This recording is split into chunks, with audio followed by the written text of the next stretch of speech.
History is broken. All recorded knowledge more than 300 years old has been corrupted. The Starfinder Society is recruiting outsiders to unravel the mysteries of what happened. Unlikely heroes must learn to work together to stay alive, where technology and magic exist together among the stars. Dead Sundays, most Sundays at 7 p.m. Only on twitch.tv/Logar the Ogar. The past haunts us all. Are you guys ready to go? Yeah, I'm ready. I am ready when you are. This is the NPC sheet of your like companion that's gonna be with you. Are our videos frozen on the stream? Yeah, I think they are. Is what frozen?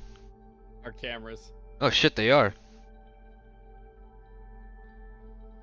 You probably clicked away from Discord, didn't you?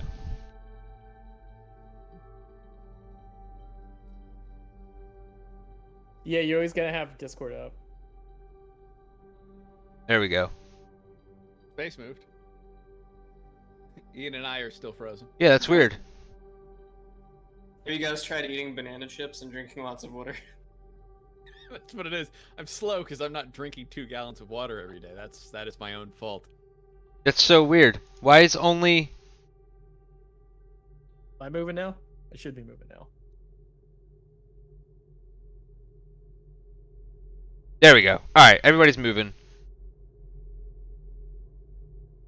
Alright, movement achieved. Alright, movement achieved. Alright, great job, guys. That was it. Alright. You guys beat Starfinder. Alright.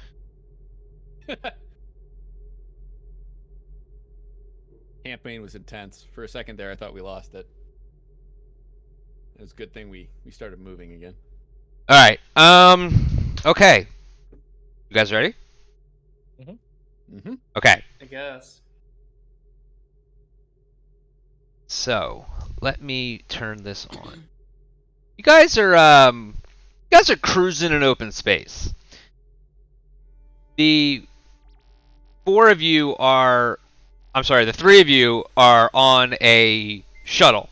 The shuttle is going around Absalom Station, which is kind of the central homeworld of everything in the Pact world, which is the solar system that this exists in. The shuttle is going to all different places in Absalom Station, picking people up like a limousine service, like a nice bus, basically.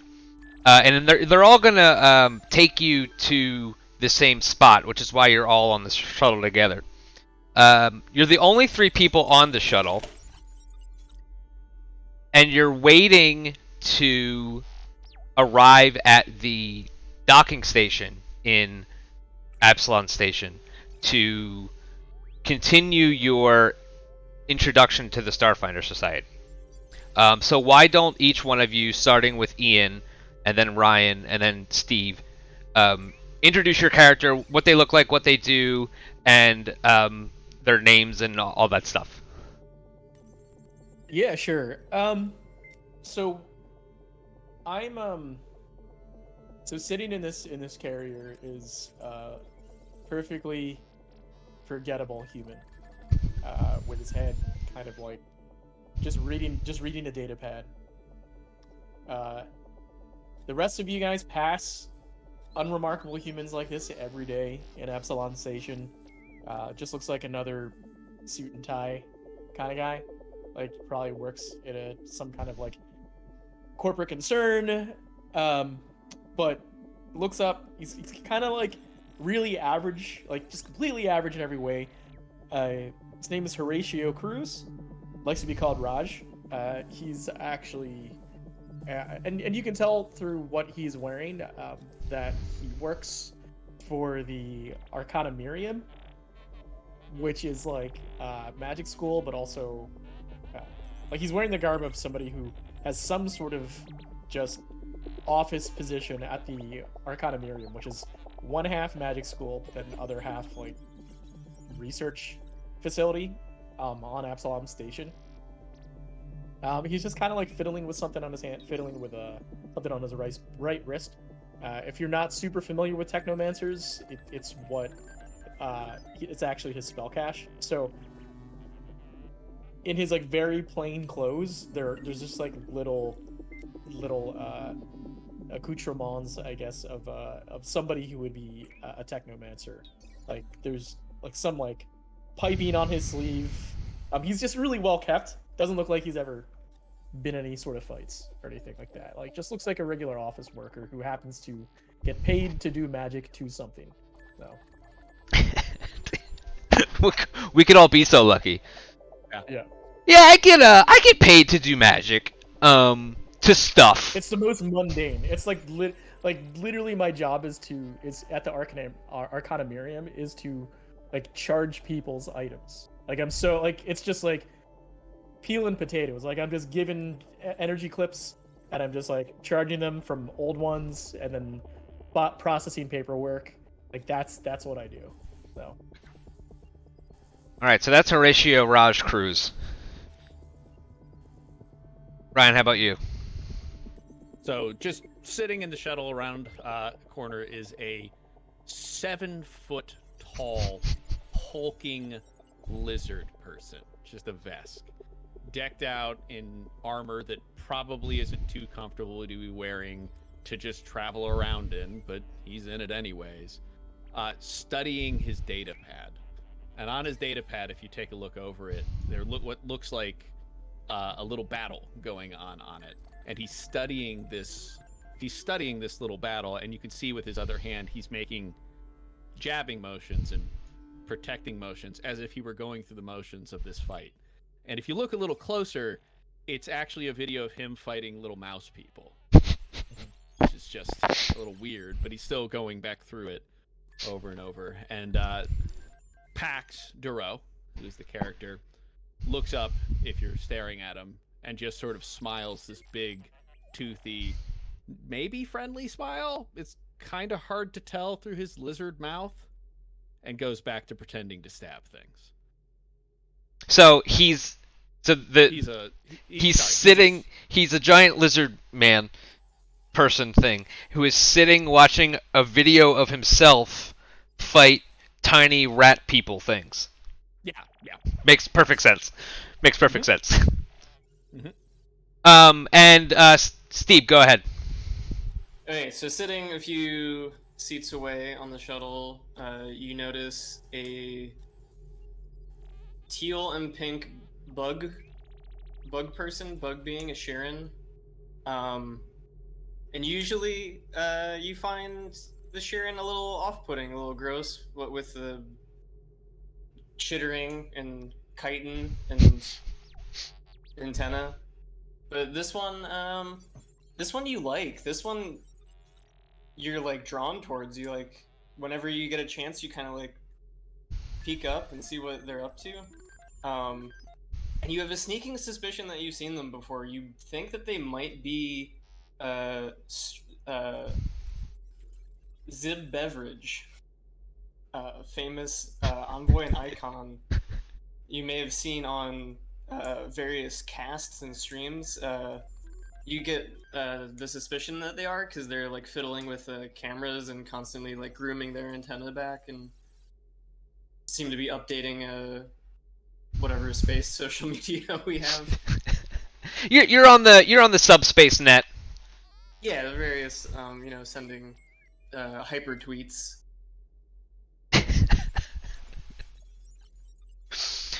Okay, so the three of you are on this shuttle, and you're the only three that have been picked up so far. Everybody else before that had been dropped off, and they went to start another round to pick people up and drop them off back to where they have to go.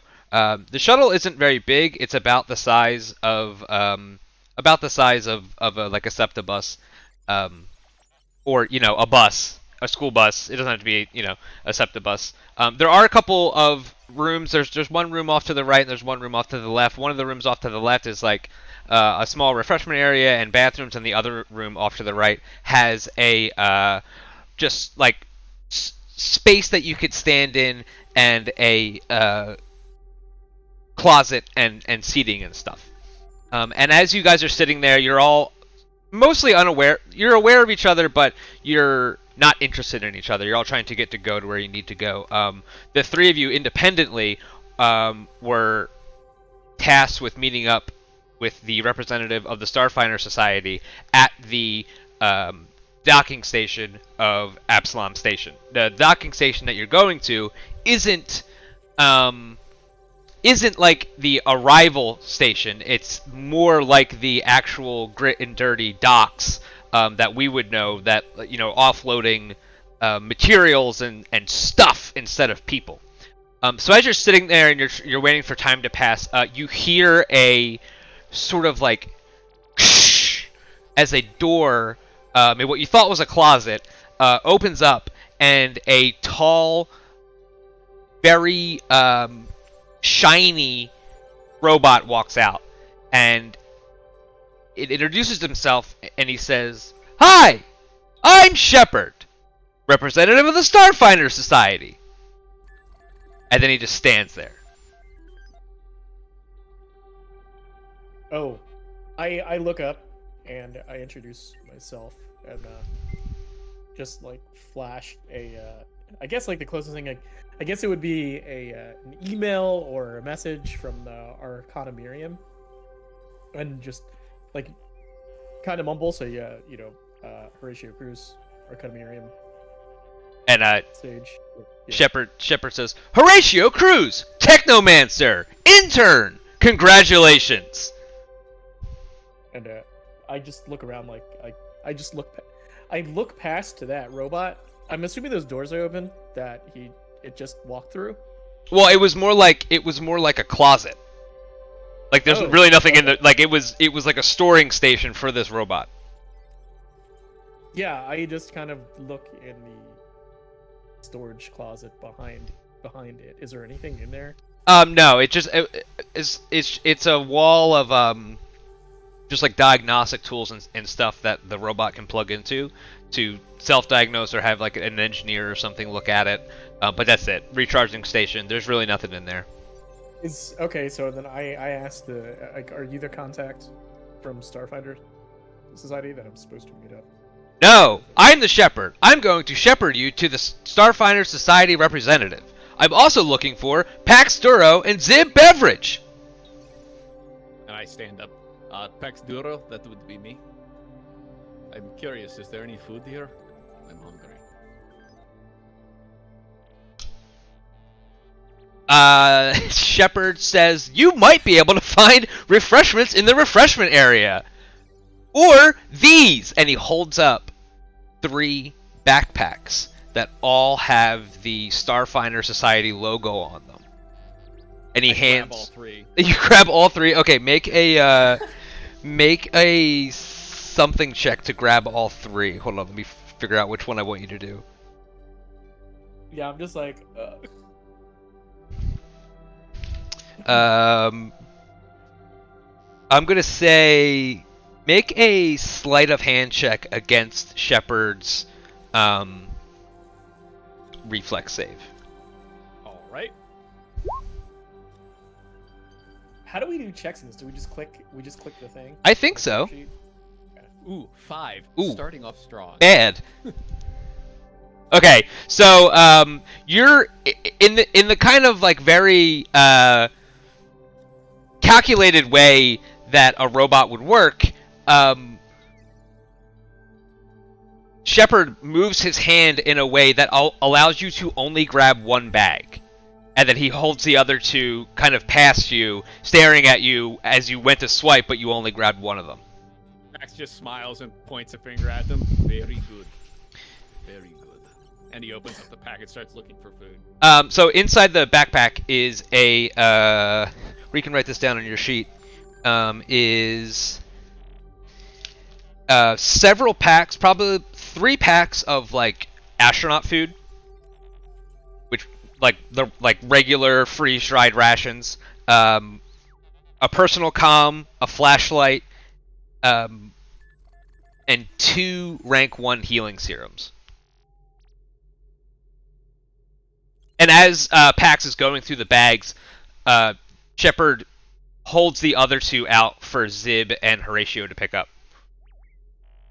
I run up and grab mine. And I'm like, ah, it's a beverage. Pleasure's all yours, I'm sure.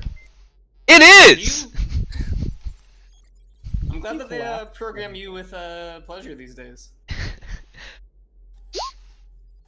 It's a pleasure to feel pleasure. Sorry, I have a What are you doing? I have a mechanical Eating. question. Yeah. Like I'm trying to type in the values, and I don't know if I'm doing it right. Hold on. Okay, Let me that's what take a I'm look at your sheet real quick. doing. No, I did it. Yeah. So we got rations, personal communicator, and then what was the last thing? The med kit. You each got 2 rank 1 healing serums and a flashlight. And a personal communicator, yeah. And a personal communicator, yeah. And all of them are branded with the Starfinder logo, which looks like this. But they're branded in the way that they're just like they put a sticker on it. They didn't have it printed on there. They didn't have it laser engraved or anything. The backpack looks nice, but the other ones look like generic, regular rations, flashlights, and such things. But they just put a sticker of the Starfinder logo on it. So these are just regular backpacks? The backpacks are nice. The backpacks look like this. They look like they're blue. They have this like inlaid, shiny silver symbol on them. But everything else looks like they just put a sticker on something you got at Walmart. All right, well, Pax is going to take the comm out and try and slip this backpack on his giant monster body. Sure, it fits. All right. Does it have one of those straps? Can I like strap it nice and tight to myself? Yeah, but so the straps you see will like they're you can make them extremely long, but they're only like the backpack on your back looks like it's about that big. I'm strapping it super tight, and I'm looking over at the other two going, you want to make sure to secure these. That way they don't fly away. I'm like half listening to him, and I'm kind of like brandishing the flashlight, and basically I want to transfer charge to my rifle that I have, my hunting rifle, my stun rifle thing. Okay. Like I want to just see if it I'm checking it to see if it has a charge. So I'm like holding the flashlight in one hand, guys, and then like essentially doing a transmutation thing. Here, how do I cast it? Do I just click it? Yeah, let's click it. See what happens. Here we go. Oops, I clicked it a million times. That's all right. Okay. Yeah. So basically, I can transfer any number of charges from one battery to another power cell, and I'm just checking to see if it's full. So. You can only transfer charges using 2 objects of the exact same type, 2 batteries of the same size. Okay. You transfer. So I'm like doing that with that and like the communicator. Okay, so you're just like kind of throwing them back and forth. Yeah. Just seeing like what it's got in more of an exploratory way, and than anything else. Yeah. A demonstration. I'm just stone facing the giant Vesk and looking at the shear. Well, I certainly don't want to look stupid, so Pax is going to pull his flashlight out as well and start flashing it at his comm exactly the same way that ratio is, but not actually doing anything. Yeah. I'm just nodding like, yeah. They seem to work. It's working. Yeah. Mm-hmm. I'm looking through the rations and like grimacing and visibly upset at the quality of food that I have to deal with. Yeah, it's freeze-dried macaroni and cheese, freeze-dried ice cream, and freeze-dried ambrosia. You really think that the Starfinders could do a little better, but... So in response to that, Shepard says, "What we lack in equipment, we make up for in gumption." Is gumption a kind of soup? No! Gumption is an innate quality in most living things. It can be akin to tenacity, or bravery, or something else. Yeah, but most living things are edible as well, so this is not helpful. I start using. I start like actually this year about the Starfinder Society and like well actually like your conception of the Starfinder Society as like some kind of like and I started rattling off what I know about the Starfinder Society from being part of the Arcana Miriam, like, so because from what I understand, like, the Starfinder Society will often get contractors, mercenaries, if you will, from other organizations.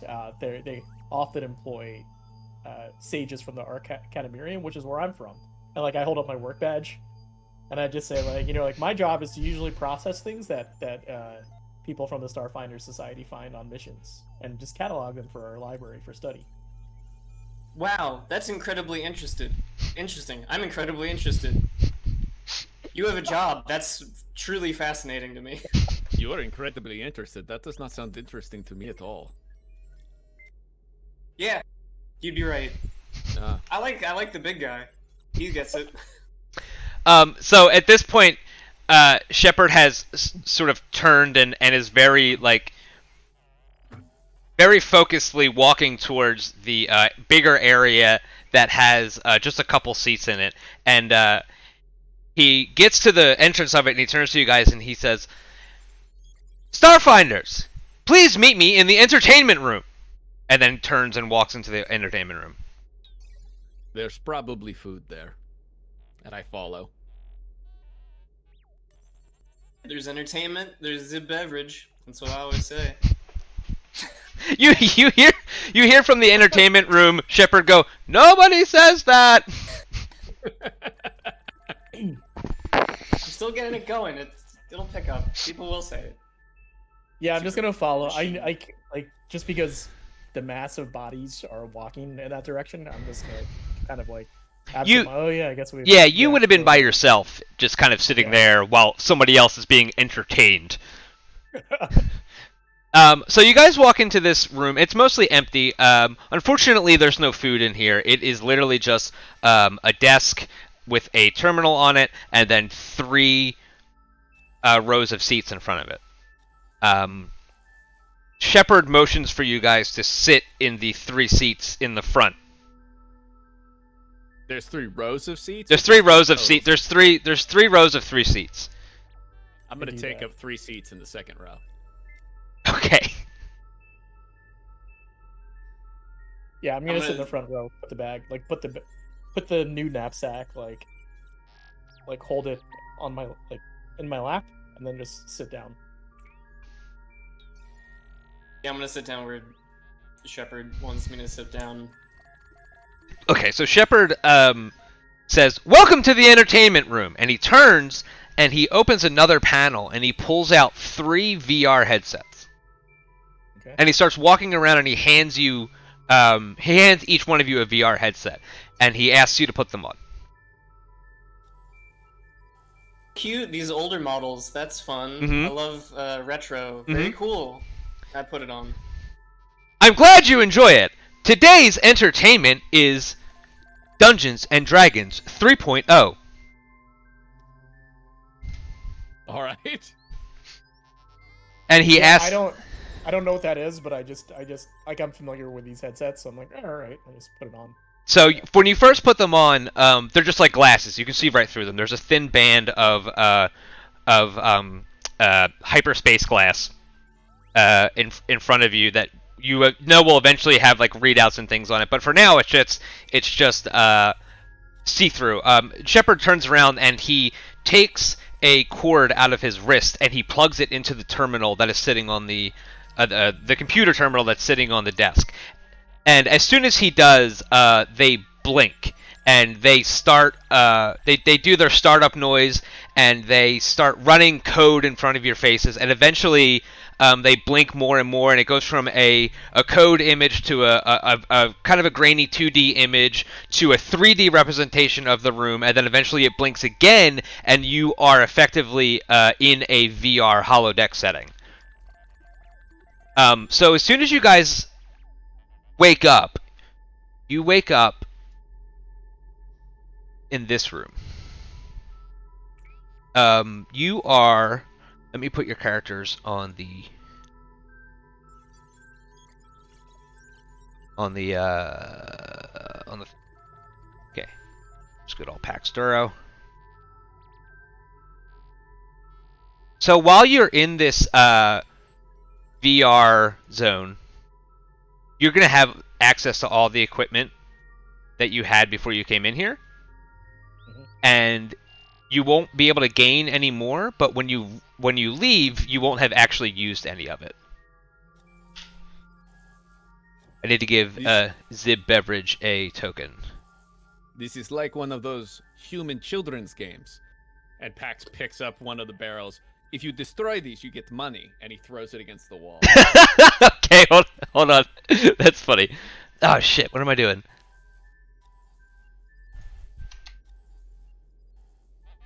Show the token layer, objects and tokens. Here we go.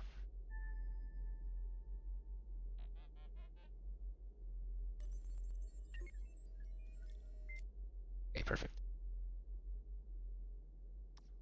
And as you guys are sort of standing there looking around, you're in a abandoned house.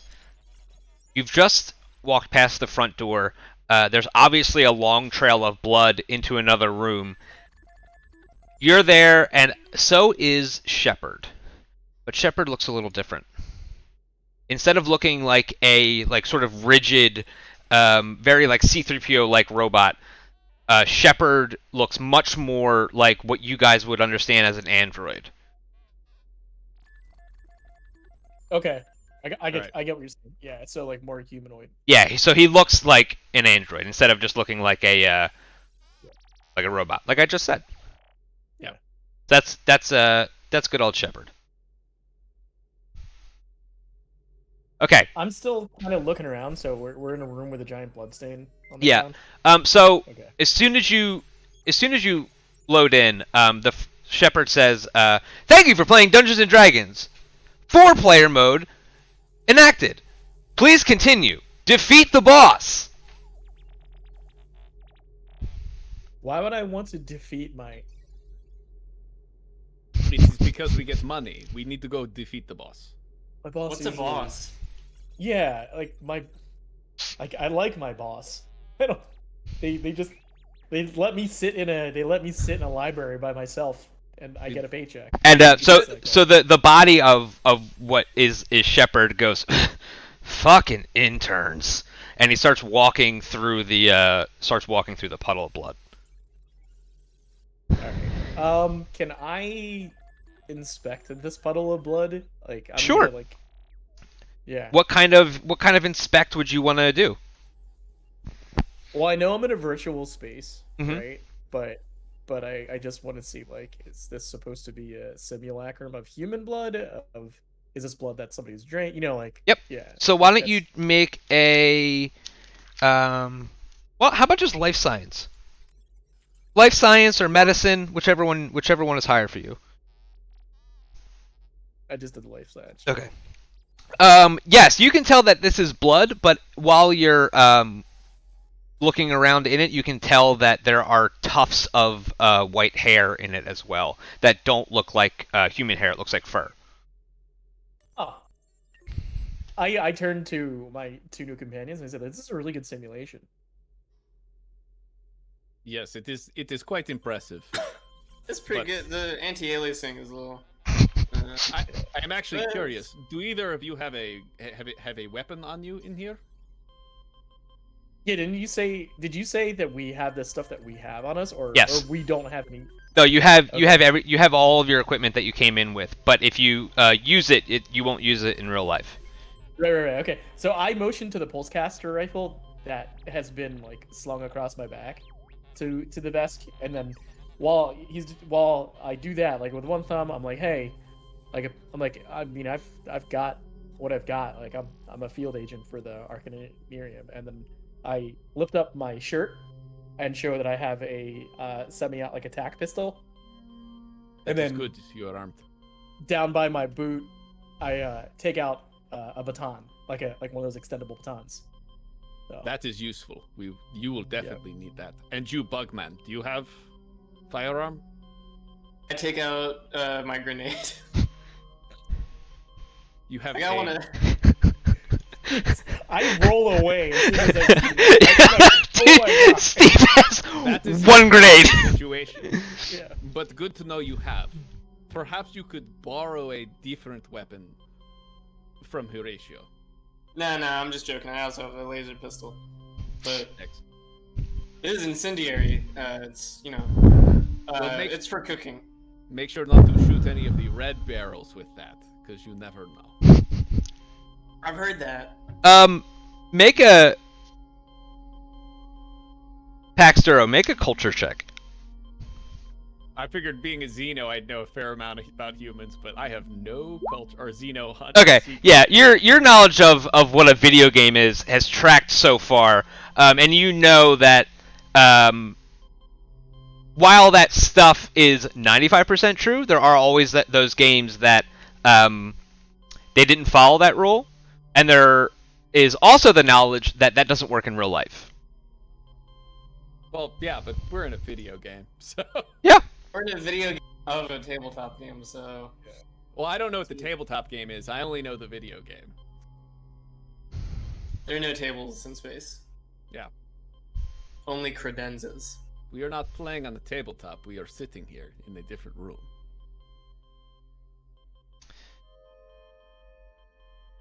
Anyway, since we are all armed, we should probably follow the robot. Once Shepard walks past you, he walks forward and then kind of waits where he is, as if he's waiting for you guys to take the lead. Okay, I'm going to. And he just kind of like motions along the floor towards what you can see is a bigger pool of blood and the door. I guess what I'll do is I will ready my pulsecaster rifle, like take it off my back, and then just have it, like. Okay. Yeah. And what's the door that we're heading to? Is it the one that we're standing next to, or is it this one? The door that you came out of. This one is where you started. That door is locked, Okay. and you see that there's no outside. Like there's no rendering of outside. It's just that thing that they do where they just make it like white. Okay. And this leads further into the house that you're in. So I walk over to. I can't move my dude. I'm gonna walk over here. As I start talking about procedure, like Arcana Miriam procedure for these types of things, from what I learned, I learned about, from talking with other people in Starfinder Society. We started compiling independently in the Arcana Miriam a list of best practices and things that Starfinder Society mission logs, like the ones that have the highest survival rate. Like there's just a set of things that they do. So to my Vesk and Sheeran friend, like, let me show you. And I start walking over to the door. And I want to cast Detect Magic at the doorway. You want to cast Detect Magic at the door. Yeah. Okay. You detect all magic spells, effects, items, and objects, including those in your effect, as well as hybrid items in the area. You can't detect magical traps in this way, as they are created with additional magic that wards them from this common spell. Each round you concentrate on the same area. You can determine if one magic source you detect is from a spell, magic item, or other effect. At the cast level, you can't determine if there are magic sources. Alright. So you're standing in front of the door? I mean, so you kind of get this, like, you get magic vision. I would like stand right here and then like do the thing with my You should be able to move your character now. Okay.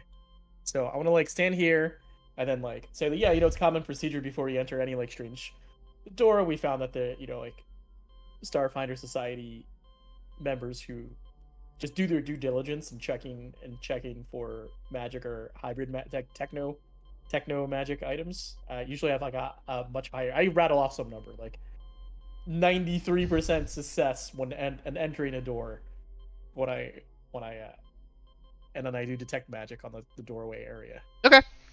Check before entering a door that has a trail of blood leading up to it. Makes a lot of sense. I believe that. So you can all spells. Okay.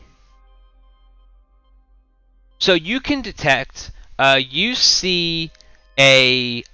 I don't really know how to tell you this. So you see a hybrid item here. Well, I guess you would see a magic item back here. Like on the other side of the door? Like Yeah, because you have a essentially, 60 feet. You have a 60-foot vision in a cone, so you can see 60 feet in front of you. So you are getting a magic ping from beyond the door on the other side. Okay. Yeah, I relay that to the rest of them. I say, hey, there's like a some kind of techno magic item on the other side of that door. Interesting. We should go get it. But is the door safe to go through? Yeah. Okay. Then I am going through. And I just walk through the door, spear in hand. Okay, you open the door. Oh yeah, I was told it was safe by my compatriots. Okay. Safe. So I walk through. As you open the door, you hear a giant, not a giant, but you hear a noise that sounds like a snap and then a large piece of wood moving across the floor and the sound of a laser gun firing. Excellent. I'm about to take damage. So let me add this to... I was like, I would love to use any sort of reflex to try and dodge the sounds. Absolutely not. No, you will get a you will get a proper. It's going to have a +9 against you. So as you walk through this door, you open the door with nothing but just pure confidence, and as you open the door, you see things in front of you moving, and then the bright flash of a laser rifle as it shoots right at you. All right. Well, I'm gonna try and dive out of the way. Well, it just takes an attack at you, Okay. Cool. and it rolled a 13 against your energy AC. Okay, I'm fine. My energy AC is a 15. Okay, perfect. So yeah, it you open the door, you spring this trap, the laser rifle fires, and it just hits you right in the chest. But your armor, you were just positioned in such a way, and the gun was aimed in such a way that it hit you and did absolutely no damage. Your shield kind of shimmers for a second, and you realize that nothing happens to you and that you're totally fine. It wasn't as safe as you said it was. Hey, that's showbiz, babe. I look at him like the laser blast just glanced off of you. You're pretty safe. I'm just saying, maybe maybe next time you go through the door. I want to search this horse. Okay. I'm sorry. I want to search this xeno animal that's sitting on the table I don't recognize. I think you. Does Starfinder have horses? I know they have bears. Does a Vesk know what a horse is? I don't know. There's all sorts of animals in other countries I might not recognize. So I assume Yeah, it that a depends on Vesk- where you're from. Because Yeah. if you're from this, like you may, you may or may not know where they're from. So. This is one of those human cows, right? It is a cow. Make a culture check. Oh, damn. I might know what this is. You know that it's at least not a cow. It is at least some sort of horse. But if you want to make any kind of investigation check, you can find out more about it. I'm going to investigate this ungulate. Where's investigation? I don't know if investigation exists in this the same way. It doesn't. I don't see it here, at least. There's like a, it's like I forget which one is Life the science, god's, maybe? So Yeah. it would be perception or life science, I would say, for you. Yeah. All right, I'm gonna go with life science then, if that's cool. Okay. It's a dead horse thing. Well, it is dead. I know that. It's not bleeding anymore, even though it is in pools of blood. It's been ripped apart. One or two of the I should say two of the legs are missing on the it's laying on its side on a table like it's been butchered and ripped apart, and the top two legs on that side have been ripped off. And you also notice, I mean, you're right there, you can't miss it. It has a horn sticking out of its head. It looked like someone mistaked this for a common earth cow, which I have heard of before, and tried to butcher it for meat, I guess? I don't know. It's weird. That's it. Would I be able to look at that horn? Like, can I make a check to see if I recognize what that... Yeah, make a culture or physical science. Or I'm sorry, culture or life science. Okay, this is definitely a horse. It is, but it is a unicorn. It is something that you would recognize as a unicorn. So I just relay that to the rest of to the rest of them. Like, it's some kind of ancient Golanarian, excuse me, beast of burden that I've seen in books. Cool. It's pretty gross. Is it worth anything? Should we take something from it? Shepard immediately chimes in and says, "You can't take anything out of the simulation. You can bring into the next room, Shepard." I mean, yeah, sure, okay, if you want, I guess."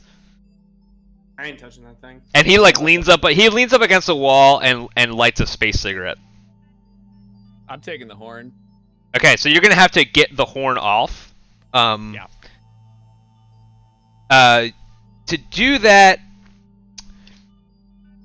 you can either how would Pax Duro remove the horn of a unicorn? He's gonna escalate. So first he's gonna just try and pull it out of its skull. Okay, so go ahead and just make a straight up strength check. Okay, that's enough to get it most of the way out, and then you can kind of cut around it to get the bits off of it. But you have effectively Pax grabs it with both of his hands and then just puts his foot on its head to pin it to the table and just rips the horn right out of the dead unicorn's head. I telepathically retch into everyone else's minds. Yeah, I've already recoiled, and then I realize that you're like the bug is talking into my brain. Just And, which I don't know what that sound means because I don't think Sheeran have that sort of anatomy. Yeah, I don't know. I've seen it in Yeah, a movie once. do they vomit? I don't know. they're bugs, right? So they probably do puke on their food to eat it. Yeah, so that is that is a common reaction to gross things. So you telepathically relay this feeling to the three people in the room. I say right back in perfect Sheeran in my brain, like, yeah, it's pretty gross. Because I can speak Sheeran. Well, that's Aw. useful. Finally, you've endeared yourself to me. So as you say that, I start thinking about like, well, actually, like the regurgitation biological function has a whole bunch of different meanings. Yes. Never mind. So boring.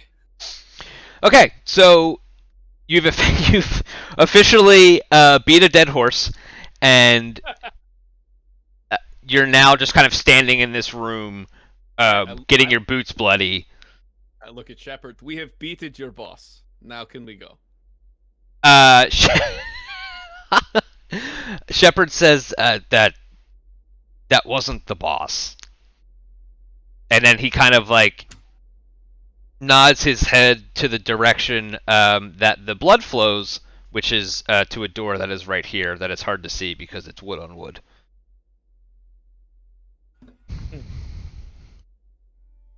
To get shot this time.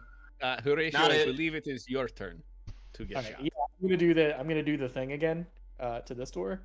I will stand right here, and then I'll be on the other side. yeah. Okay. Actually, Horatio, maybe just a second. The wood plank in the corner. Maybe we put that in front of the door, open it, and let it get hit with the laser. Yeah, that sounds like a pretty good idea. So you can, with your detect magic, you can see that there are a couple very small magical blips in the next room. Smaller than the one is about the same size as the rifle. The other two are smaller. Yeah, I let them know. They're like, hey, there's a couple. I'm getting a couple. I sense a couple different magic objects or things in the other room. I can't really nail down what they are though. Do I get a sense of the total number, or just there's a bunch of things? 3. There's 3. Okay. Yeah, there's one laser rifle sized one, and 2 smaller ones. Okay. Didn't you say you detected magic in this room as well? Yeah, there was a hybrid, some kind of hybrid. Do you still detect it? I don't know, GM. Do I? Yeah, it's the laser rifle that was pinned to the wall up here.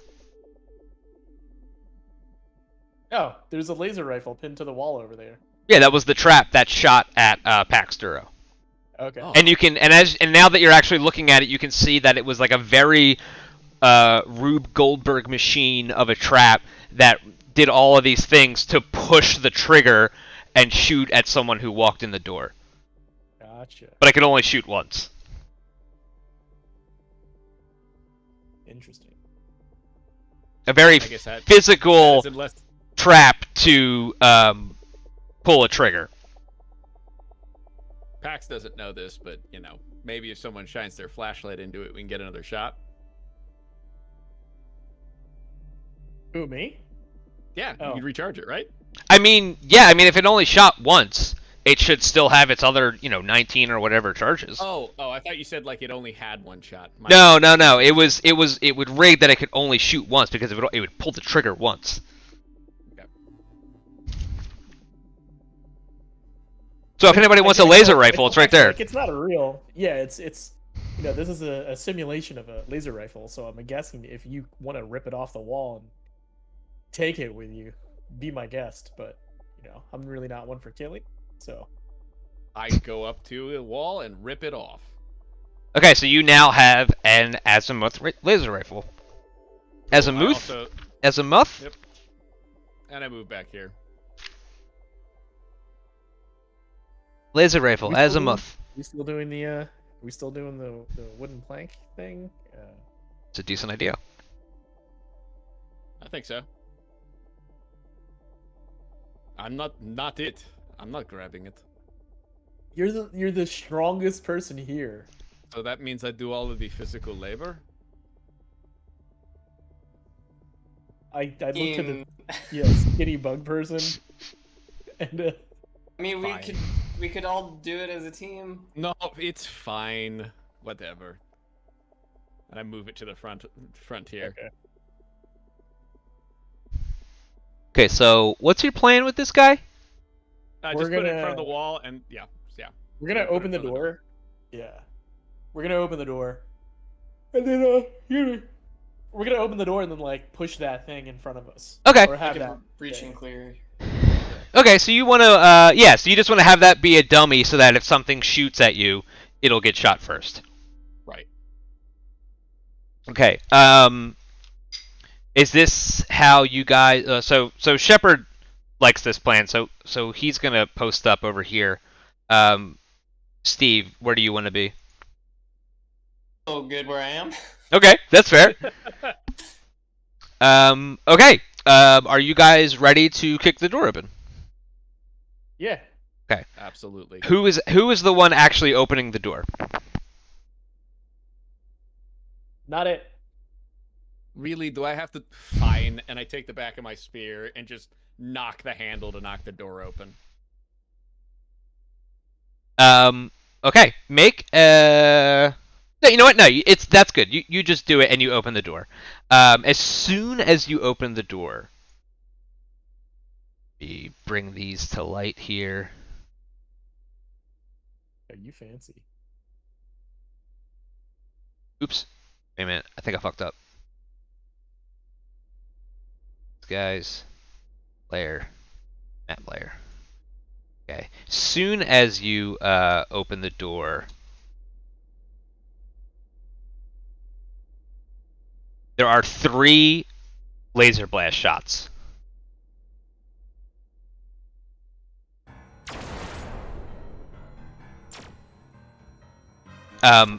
The first one is big, and it immediately shatters the wood plank that you've held up. The second one is aimed through the door, somewhat at Horatio. It's gonna take a minus. No, it's gonna take the cover rule because you're gonna have mostly cover. Hell yeah. Yeah, we're like behind a door. Yeah. We're behind the wall next to a door with another door in front of it, so I would say like, yeah. I'm gonna say that that's at least 3/4 cover. I mean, you're assuming that the hit detection Well, which in one? this game is good. Ping the one that is aiming at me, because there's actually rules for this. Yeah, that's what I'm looking up right now. I actually think he can't. What you want to do is draw. You want to draw a line. How do I draw? Yeah. So it's not from him. It's from the edge of his square. Right. So it's all 4. It's the 3 corners of the square that are facing me. So not the one behind him. And then you draw them towards the. Yeah, he can't hit you. Yeah, he wouldn't see you at all. Yeah. he wouldn't see you at all. So I mean, he was aiming at the door. They were all aiming at the door, but I think he would be able to accidentally hit Shepard. Hell yeah. And nobody. Okay, so the first 2 they blast the knife board that you've held up to take the first shot. The last one travels through that and accidentally shoots right at Shepard. And it hits Shepard. Wow. It hits Shepard like real fucking good. Guys, what's happening to Shepard? I forget what Shepard's AC is. Yeah, so Shepard takes His AC just says plot. That's just really not it. Damn.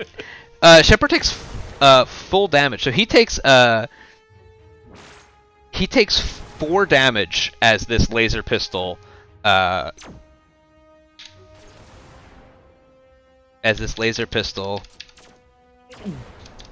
I can't change this. That's not good. Uh-oh, I think it's frozen. It's a glitch in the simulation. There we go.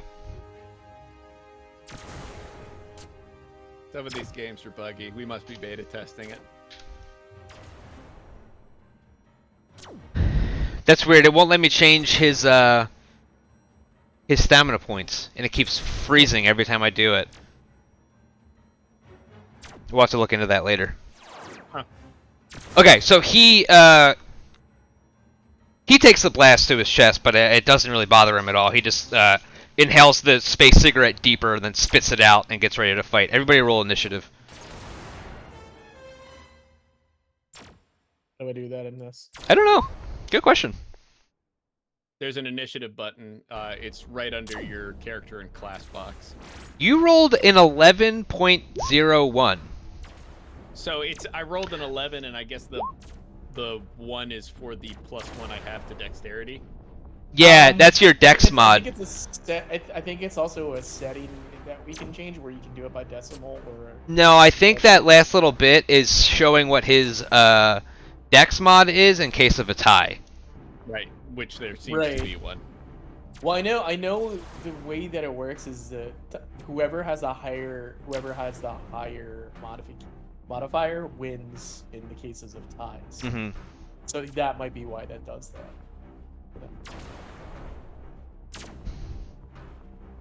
Well, Zib, what's your dex? I think it's 0. What's your dex modifier? Yeah. Probably Shepard is ready to 0. Yeah, it's 0. Okay. So I got a 1. Damn.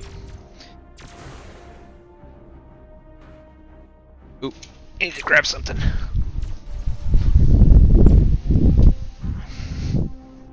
Actually, like how streamlined the system is. It's probably one of my favorite systems in like the last 5 years or so. It, 2E is Pathfinder 2E is interesting because there's a lot of like it's way more versatile with its action economy than 5E is. Like 5E is boiled down really well, Yeah. so anybody can learn it. But I just like things make sense in Pathfinder 2nd Edition, and I think they like took some stuff from Starfinder because one thing I like with Starfinder is how you do fast movement, or you can like I like how you can kind of upgrade or downgrade main action slots to reactions instead. When you're coming from the black, you want a place that reminds you of home. You want traditional foods like our Reaxians cadaver digits, fresh fried every cycle, or tacos made the Spathany way, flavored with real asteroid sauce. With quality finding up with a syndicate, but at prices any corporate collar can afford. So after you dock, head over to the Eye. We're open all cycle, every cycle, ready to treat you like family, hive mind, or brood clutch. Spacies, you're gonna like the food you eat from the restaurant that I own. Hey, thanks for watching Dead Sundays. You can watch the rest of this adventure in part 2, and you can catch us live on Sundays at 7 p.m. Eastern only on twitch.tv/LogarTheOgar. Thank you, OBS, for your service towards the streaming community. Please check out and donate to the OBS Project's Patreon. OBS is a free broadcasting software that I've been using for years and wouldn't want to use anything else. Thank you to Sirenscape, who allows us to use their dynamic sound generator to provide the background music and sound effects that you're hopefully enjoying right now. Sirenscape is a wonderful program with a ton of pre-crafted and IP-specific soundscapes available for a monthly subscription to make your tabletop games sound as epic as they play. Thank you to Roll20, a web-based tabletop RPG client allowing users around the world to play tabletop games together as if they were in the same room. Roll20 is a free-to-use service, but offers a low-cost monthly subscription option for extra tools that I use because I use Roll20 all the time. And thanks to Paizo for making Starfinder, for making Pathfinder, and for supporting the United Paizo workers.